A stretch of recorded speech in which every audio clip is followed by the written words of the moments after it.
and welcome to the very first episode of the CAST Pulse podcast. I'm Carlos Beck Viana. I am the Director of Marketing and Communication at CAST. This podcast is part of a new set of programs we're launching this October, all designed to connect science, communication, and policy in fresh new ways. This podcast will be published every Wednesday, bringing you regular updates and insights from across agricultural science and communication. In today's episode, you'll hear about CAST's brand new Life Achievement Award, announced today. We'll also talk with two recipients of the Borlaug CAST Communication Award, David Ortega, our 2025 honoree, and Jack Bobo, who received the award in 2024. Let's get started.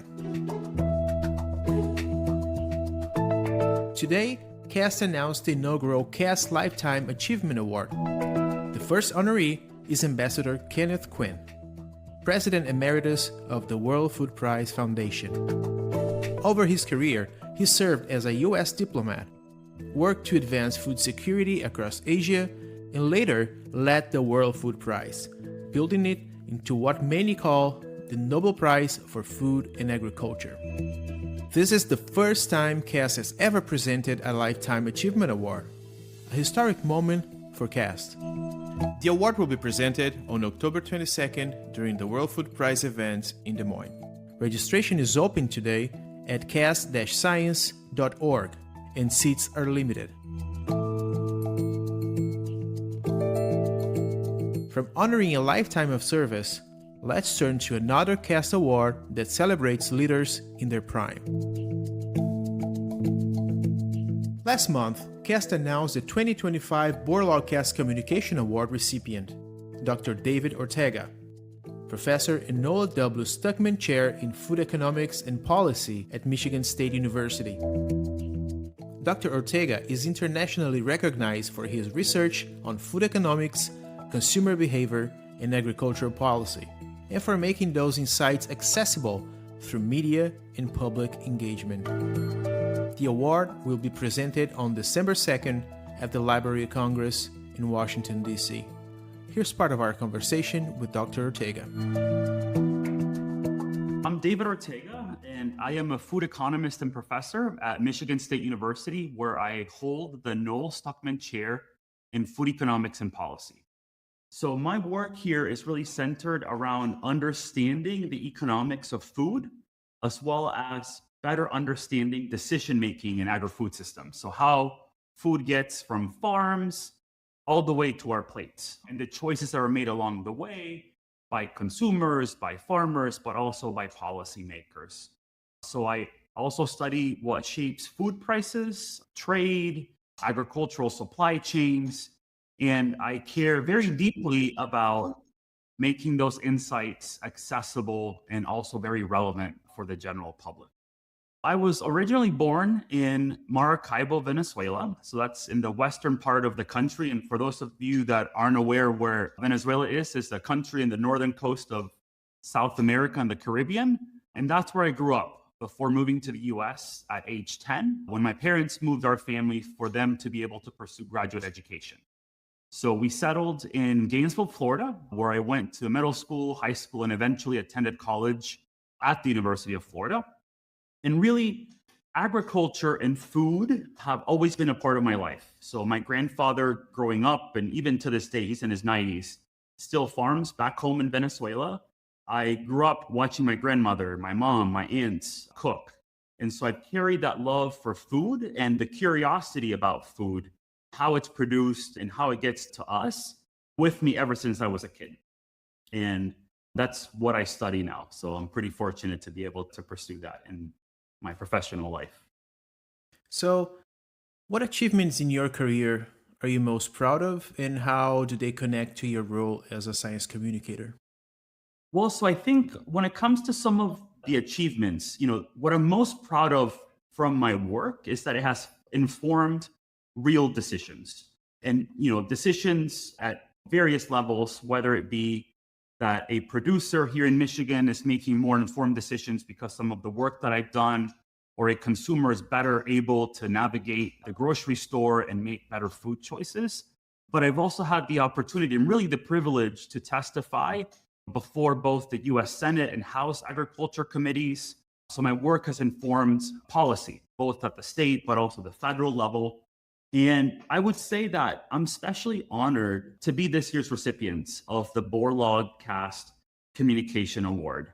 The Borlaug name means a lot to me. I still remember when I was a kid in school learning about Norman Borlaug and the Green Revolution.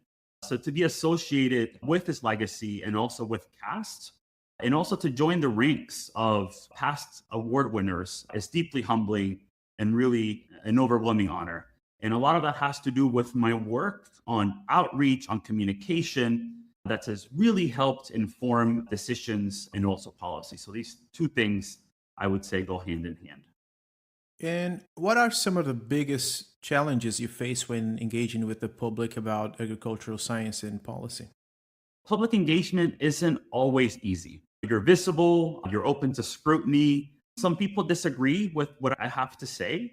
I welcome a dialogue. I welcome an exchange in a lot of the work that I do in my outreach, in my media work, as long as we can keep that civil and constructive. I think one of the biggest secrets that I have about this type of work is that I'm still learning. So I approach these conversations with humility, with an open mind, and they make me a better researcher and a better communicator. I think another challenge that comes to mind is the amount of misinformation that is out there. There's a lot of it floating around, especially when it comes to food, when it comes to economics, with policy and politics. But that's exactly why communication matters so much. We have to take the narrative and provide people with accessible, factual information so that they can make better and more informed decisions. And how can scientists make their work more relatable and accessible to the general public? I think science communication helps bridge the gap between research and people's lived experiences, their everyday lives. And so if people don't understand how the food system works, or if they're misinformed about science issues or about our food system, then they can't make good decisions or they can't hold their policymakers accountable. I think one of the reasons why misinformation thrives right now is because there's a void of information. People are yearning for information, and academics don't always like to engage with the public. We're good at doing the science, doing the research, talking with each other, but not so great about making sure that information, that knowledge, that science gets out there to the general public. And, we're relatable people. We're not in some ivory tower like sometimes we're portrayed to be. We have the same lived experiences that other individuals have in society. And we need to make sure that we're engaging, we're talking with people, not talking to people. And, I found storytelling to be really powerful, especially what I call data-driven storytelling. Using data and findings to bring real-world experiences to life. And so those conversations that I have with farmers, when I go to the grocery store, it's not a quick trip for me when I go to the grocery store. I'm talking to the produce manager, the shoppers, just to better understand what they're doing. They shape how I communicate, they inform my work and make it much more relatable. And so that's why I think focusing on agricultural science communication is so important. How did you first get started in science communication, and what made you realize its importance?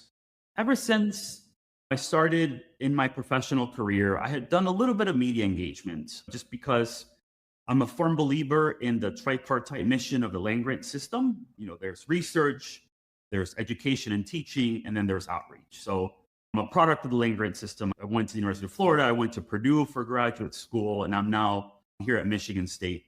And so I had some experience with that, but I think it really started during the COVID-19 pandemic, which is when I really saw a need and a gap. People were confused about food prices, about agricultural and food supply chains, and what was happening. I remember talking to a few folks a few years back in the midst of COVID, and they would see that milk prices were going up, and then farmers were having to let their milk run off into the ground, or meat prices were spiking. We saw what was happening in the meat processing plants, yet livestock producers were having to depopulate their livestock. And so there was really a need there. And I really wanted to sort of demystify the food system.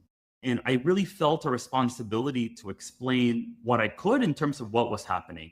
And so I started to share posts on social media, trying to be clear, factual, and approachable. And that really led to broader media interest as well as public engagement. And we've seen a number of shocks and a number of events that have affected the food system ever since then that I've been able to engage and share my insights. At the heart of your work, what impact do you hope it has on people's relationship with food and the food system? Yeah, so my goal in all of this is to help people make more informed decisions, help them better understand the food system and make decisions that are informed about what they eat, how they engage with food policy. And, food is so personal, yet I think it's also so often misunderstood. So if my work can help someone better understand where their food comes from or how global events affect grocery prices or affects farmers' livelihood, then I would consider that to be a pretty big win. What advice would you give to students and early career scientists who want to become better communicators? I will say embrace the power of storytelling. In food and agriculture, we have a terrific advantage, and that is that food is universal. It connects all of us. We may have our differences culturally, could be politically, but food is something that can bring us together, is sort of a great equalizer. It can bring people to have conversations. So I would say, don't waste that opportunity. Also find the human side of your work and make it relatable. One other piece of advice here that I think is very important is to listen. So good communication is just as much about listening as it is about speaking. And by listening, you get to understand individuals, what their challenges are. It doesn't just make you a better communicator, but it can also make you a better researcher. Looking ahead, what are your goals for the next phase of your work in science communication? Well, so I want to keep learning from others, first of all. I am a curious person, and I also want to continue telling stories that help illustrate some of these complex issues that we're facing. So I think going forward in the next few years, I plan to lean even more into outreach, into communication, into policy work. And I really see this as a growing part of my mission. But I would also say something that I'm looking forward to is I also want to help others become better communicators. And that's something that I'm excited to explore further in the coming years, especially in academia, is really helping to train and inspire the next generation of science communicators, of communicators in economics, and in particular in food economics, because it's so important in today's environment. I think when it comes to food and agriculture, the land-grant mission is such a great philosophy in terms of bringing the various aspects of research, teaching, and outreach and how synergistic they are. And it highlights the importance that communication plays in science, because we have to ensure that the work that we're doing, whether you are at a land-grant university or not, gets out to the people who can use that information to make decisions, whether that be a farmer, whether it be a consumer, whether it be a US senator or a representative that is looking for information on an issue. It's really important that the work that we're doing as academics, as researchers, makes it out into the real world, because that's when it can really have its most impact. That was Dr. David Ortega, our 2025 BCCA recipient. His perspective shows why communication is such a vital part of agricultural science. And to add more context, let's hear from last year's recipient, Jack Bobo. Jack Bobo is the Executive Director of the Rothman Family Institute for Food Studies at UCLA. He's a global expert on science communication and food systems. In our conversation, he explained why clear communication builds trust and how scientists can connect with the public more effectively. Here are some highlights.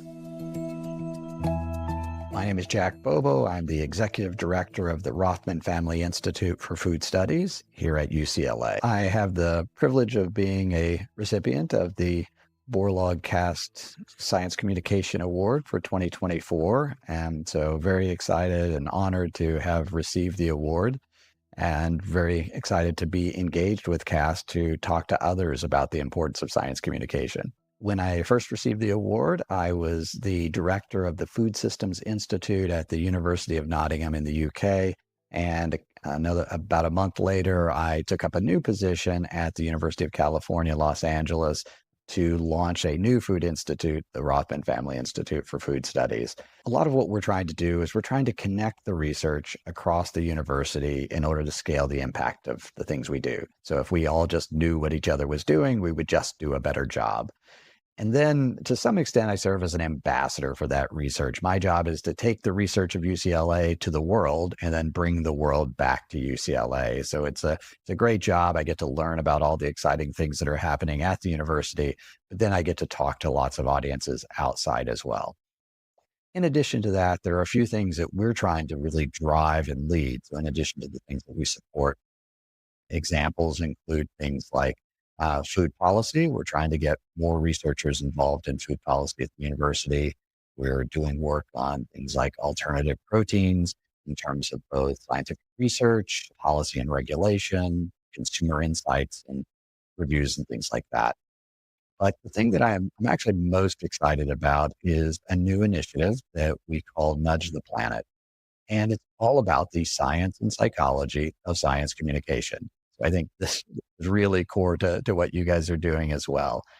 And so what we're looking at is how can we shift conversations so that they actually bring people together to solve problems instead of the language we're using actually leading to further polarization of society. And so we're working with advocacy groups and activist groups to shift the nature of dialogue. And we're developing new tools and frameworks and guides that give them playbooks for how to do this. From your perspective, what changed recently that made more people and organizations actively seek out help with science communication? I've been talking about better science communication for years, but it seems to really to have begun to resonate in the last 4 or 5 months.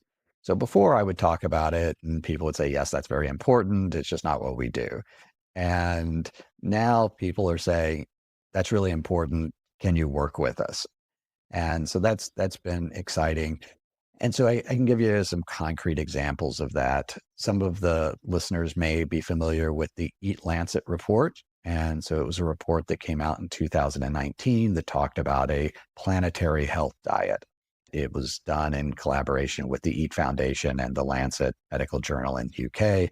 It's one of the 10 most cited reports in the history of the Lancet. So it's very widely picked up. But it also created a lot of pushback and backlash, particularly from the livestock sector, because of the calls for dramatic reductions in meat consumption. And so it ended up becoming fairly polarized, and that's unfortunate. And so what we're doing now is we're having a conversation with the Eat Foundation about better communication. So next week, they actually launch the Eat 2.0, the next version of this report.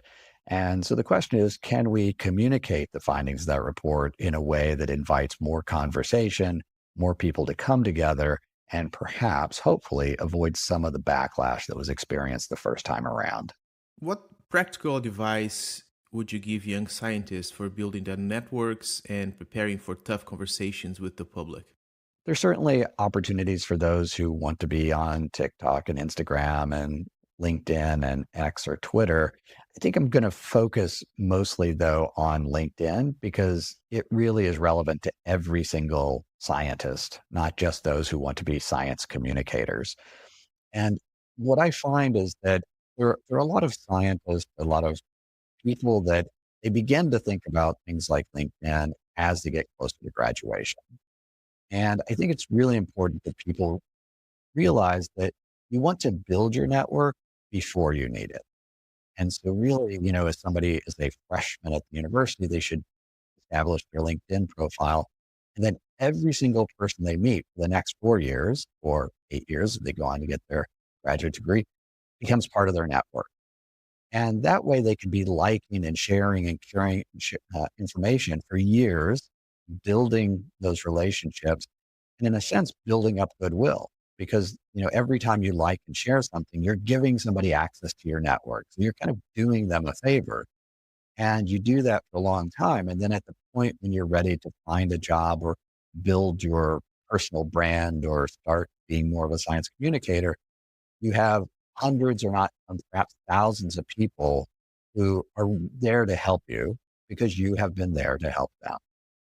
And so people often think of things like LinkedIn as a job search platform, but it's really a way of helping others and then allowing others to help us when we need it. And so building that, is really important. And when it gets to that job search time, though, the very first thing that most hiring people will do is to check out somebody's LinkedIn profile. And so I think it's also helpful to think of it not as the job you want, or not as what you do, but as what you want. So LinkedIn is about, the job you want, not the job you have. And so projecting the future self in a sense. And so I think it's just an important platform, and it's the one that you can then leverage into, again, Instagram, TikTok, other things can build off of that. The second thing you talked about is just how tough conversations. And I think the first thing for people to realize is that we need to understand ourselves better before we can understand how to have tough conversations with other people. And an example I give is something like confirmation bias. So when we're having a tough conversation with someone else, we're probably recognizing that they're biased in certain ways. And that's part of what makes it difficult, because we're trying to convince them of the thing that we care about or that we think that they're getting wrong.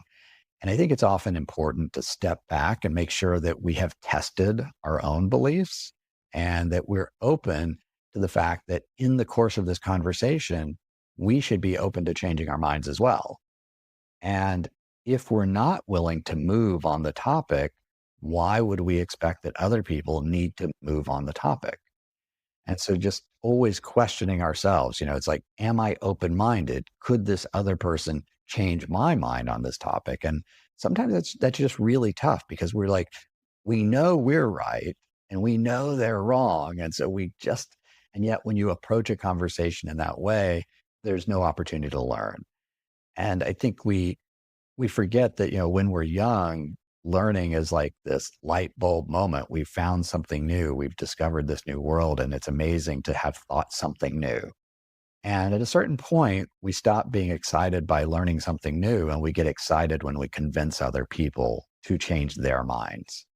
And I think, that's a missed opportunity. We need to approach every conversation as an opportunity both to learn and to share. And I think that will lead to better conversations. The other thing I would talk about, though, is more of a frameworks for having conversations. And so that's one of the things that we're working on at UCLA is we're trying to develop better frameworks for risk communication. And many people working in science are familiar with risk communication, and who the speaker is matters, and how you approach it matters, and the psychology of the question matters. But I think in some ways, risk communication is fundamentally flawed. And it's flawed in this sense that, let's say gene editing. And so somebody wants to explain gene editing to the public. We end up having a conversation about gene editing. And so it's 100% of the conversation. And the public doesn't know anything about the topic. So the more we explain to them, the more worried they get because they didn't know anything. And so the first rule of holes is when you're in one, stop digging. But risk communication is about putting somebody in a hole, trying to dig them out of the hole. And if it's wildly successful, they end up where they started.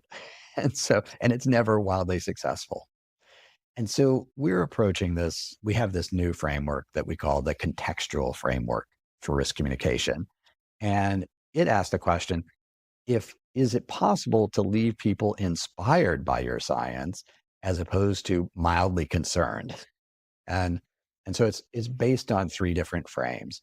The first is the historical frame, that or a context. If people understood the history of a topic, they'd think about it differently. And so let's use preservatives as an example. 100 years ago, our food would kill us, and that's why preservatives came about. And so if people understood the history of food safety, they would think about preservatives differently. And we think of brands as a mark of quality, but brands arose as a promise not to kill the consumer. And as food became safer, it stopped being a ceiling to aspire to and a floor that was expected.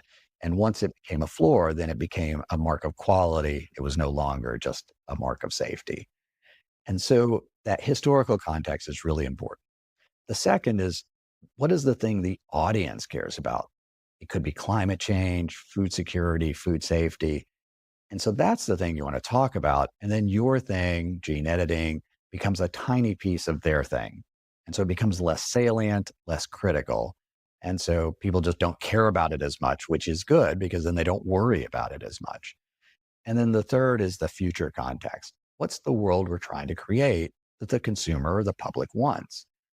And so if you talk to people about the problems they care about and the future they want, well, hopefully then they ask, yes, but how do we get there? Well, let me tell you about gene editing. In other words, it's a narrative that brings them into the conversation where they're searching for solutions. And that's the moment where you introduce the science, when you've given them a mindset of exploration and openness. And that's what we often fail to do. The normal way of explaining science is to talk about problems and solutions. And you can convince people of problems and make them worried. But if they don't trust you, they don't believe your solutions. And so again, they walk away from the conversation just mildly concerned. And that's where historical context is so critically important. Historical context is what proves that change is possible. And so I'll give you an example, and I used it in one of the programs we did before, which is CO2 emissions in the UK, 5.5 tons per person. You might not know it, but it's a terrible number. It's higher than the global average. It's the sort of thing that makes young people despair for their future. It's also a 150-year low. Immediately, that historical context makes us believe that change is possible. It doesn't make us less worried about the emissions. It makes us feel like we can actually take action and do something about it. And that's what historical context can do. If we were to talk about agriculture, CO2 or childhood mortality, the lowest point in all of human history. If we were farming with 1960s technology, we would need an additional billion hectares of land. And so that's really protected a quarter of all the forest on the planet through agricultural innovation. And so helping people to understand the historical context before you try to inundate them with solutions gets them excited about the fact that we can actually achieve big things. And so there's more I could talk about, sort of the nature of language, stop asking people to sacrifice for the future, encourage them to embrace the future, help them to understand that things are not bad and getting worse, but good and getting better, but not fast enough. That's an invitation to work better, faster. And so there are all sorts of language we can use, which goes back to the original point I was making, that shift how people think about problems and think about collaboration. How can scientists reframe their language to reduce polarization and invite collaboration rather than confrontation? Well, according to the World Economic Forum, misinformation is the number one threat to society, and polarization is the number 4 threat to society. And frankly, I think polarization is what's driving misinformation. But polarization is also what makes every single problem we have more difficult. The challenges we face, they're big, they're complex, and they're global, and they can only be solved through collaboration. And yet collaboration has never been more difficult. And so that's the value of this communication.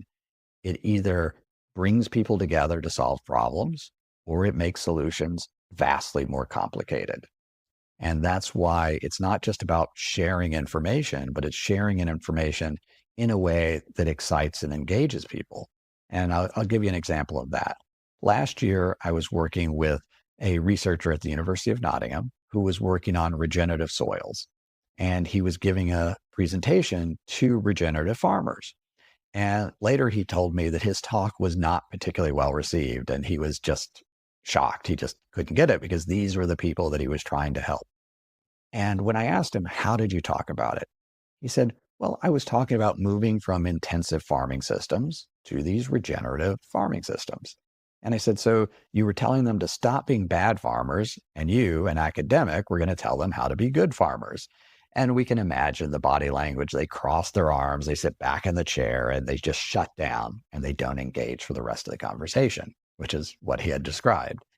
And I said, what if instead you had said, farming in the UK is becoming more regenerative, and here are some ways of accelerating the transition? Well, now they lean in and they're like, wow, tell me more. So just a tweak in how we frame the conversation makes it easy or hard. And often we walk away from the hard conversations blaming the audience for not being open-minded and having no idea that we actually closed down the conversation before we explained a single thing about our research. What strategies have you found more effective when working with advocacy groups to shift conversations toward openness and solutions? Well, the guides that we're developing, I'm pretty excited about. We're hoping to work with, as I said, some of these advocacy and activist groups to change the nature of their dialogue. And hopefully that'll create openings for more collaboration. And I'll give you an example of that. When I was working with one organization, I found that they use the term unfair a lot, that our food system is unfair. And, there are a lot of things that are unfair about it. There are people who are hungry, there are poor labor practices. But when an activist tells a farmer, a scientist, somebody in industry that the system is unfair, they're pretty sure the next thing that the activist is going to say is, and it's your fault. And so, it immediately puts up a wall in that conversation because nobody really wants to get yelled at. And so they're saying it for one reason, but what somebody hears is just different. And what our recommendation was, a different way of communicating that would be to say something like, our food system has done some amazing things, but it's left too many people behind. Everybody in the audience is thinking, wow, that's unfair. But it's not the activist who said it. We're the ones who are thinking unfair. So we bring that question of unfairness to the conversation, and we're already beginning to think about solutions. So how we communicate, if we can work with those groups to help them to open up the conversation to us engaging, and then we can shift how we talk to them, we can actually create this spiral of improvement as opposed to the spirals of doom that we're currently in.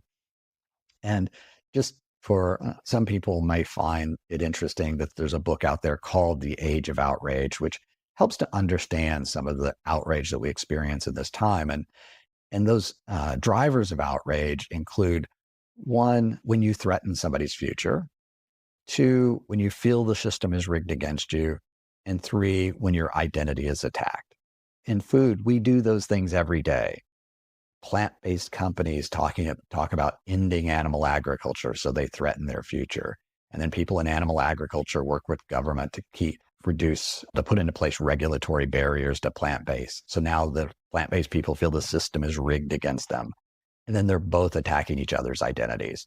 And so we recognize when we've been attacked, but we don't recognize that we might have contributed to that feeling of outrage. And so again, the more we recognize the levers that we're pulling and the ones that others, we can avoid that spiral of doom, and we can actually turn it into, a spiral that leads to openness and dialogue. What is the single most important piece of advice you will give to the next generation of science communicators? Yeah, it's just to reiterate the point I made earlier, that being open to changing our own minds and open to how we may be creating some of the challenges is really critical. That it's not enough to change people's minds. We have to be open to having our own minds changed. And that openness, people will feel it, they will get it, and it'll make them more likely to trust you. And if you don't have trust, you can't accomplish any of our goals.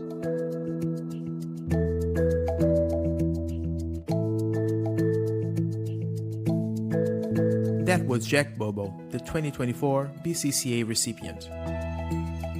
That brings us to the end of this first edition of the CAST Pulse podcast. And here's what's coming up this month.